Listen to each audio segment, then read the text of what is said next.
Ihinda-ini ria mweri umwe a Kenya aria marabatara motungata ma gucenjio higo matiribataraga kuoha thabari cia guthii nja wa bururi amu thibitari wa KU Referral and Teaching ni urikinyanagiria motungata macio.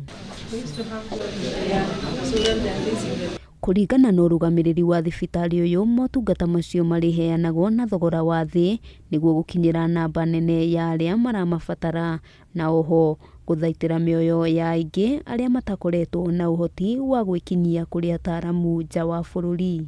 Vile niliambiwa hii ugonjwa yako haijawahi onekana na mtu. Nikajaribu kuangaliwa, wakasema hii labda uende Kiambu, labda upelekwe Referral. Unajua hata hapa sikuwa najua ni wapi. Several are undergoing preparations. The first one is ready. The first pair is ready, but we have several pairs that are undergoing preparation towards a transplant. Hamwe noguo ministry ya ugima wa mwiri yugite motungata maya marirugamagirirwo ni kandi ya SHA na uguo muingi ndubatie gukorwo na wagagu. NHIF used to cover the operation for the transplant only.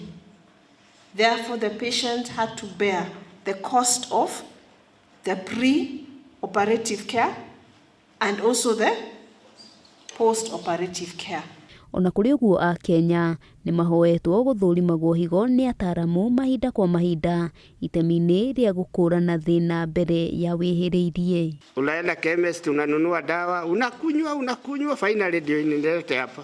Handu-ini ha Kameme TV ritwa riakwa ni Wambui wa Njuguna. Thank you, welcome.